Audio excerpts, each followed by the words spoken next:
सभी भक्तजनों को जय श्री कृष्ण। श्री सुखदेव जी कहते हैं, परीक्षित, अब शिशुपाल को मार डालने के लिए पांडव, मत्स्य, केकई और सृज्यवंशी नरपति क्रोधित होकर हाथों में हथियार ले उठ खड़े हुए, परंतु शिशुपाल को इससे कोई घबराहट ना हुई। उसने बिना किसी प्रकार का आगा पीछा सोचे अपनी ढाल तलवार उठा ली और वह भरी सभा में श्री कृष्ण के पक्षपाती राजाओं को ललकारने लगा। उन लोगों को लड़ते झगड़ते देख भगवान श्री कृष्ण उठ खड़े हुए।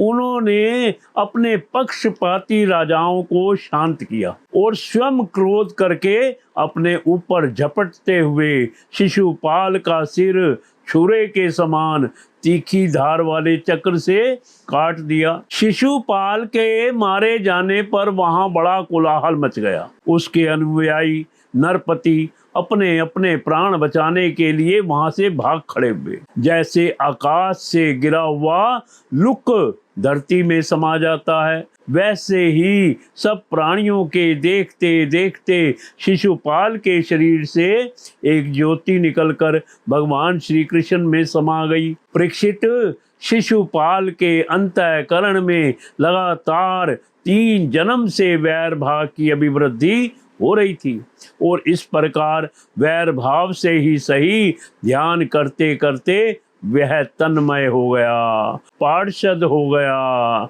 सच है, मृत्यु के बाद होने वाली गति में भाव ही कारण है। शिशुपाल की सद्गति होने के बाद चक्रवर्ती धर्मराज युधिष्ठिर ने सदस्यों और स्त्रुजवियों को पुष्कल दक्षिणा दी तथा सबका सत्कार करके विधि पूर्वक यज्ञांत स्नान अमृत स्नान किया। परीक्षित, इस प्रकार योगेश्वर भगवान श्री कृष्ण ने धर्मराज युधिष्ठिर का राष्ट्रीय यज्ञ पूर्ण किया और अपने सगे संबंधी और सुहृदों की प्रार्थना से कुछ महीनों तक वहीं रहे।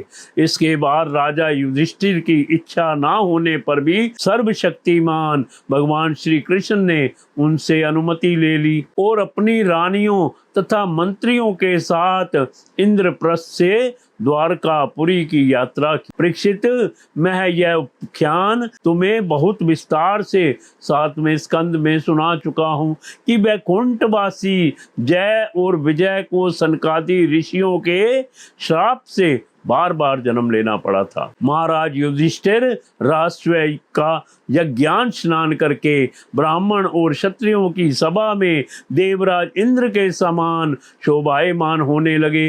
राजा युधिष्ठिर ने देवता, मनुष्य और आकाशचारियों का यथा योग्य सत्कार किया तथा वे भगवान श्री कृष्ण एवं राष्ट्रीय यज्ञ की प्रशंसा करते हुए बड़े आनंद से अपने अपने लोक को चले गए। परीक्षित, सब तो सुखी हुए, परंतु दुर्योधन से पांडवों की यह उज्जवल राज्य लक्ष्मी का उत्कर्ष सहन न हुआ, क्योंकि वह स्वभाव से ही पापी, कलह प्रेमी और कुरुकुल का नाश करने के लिए एक महान रोग था। परीक्षित, जो पुरुष भगवान श्री कृष्ण की इस लीला का शिशुपाल वध, जरासंध वध, बंदी राजाओं की मुक्ति और यज्ञानुष्ठान का कीर्तन करेगा, वह समस्त पापों से छूट जाएगा।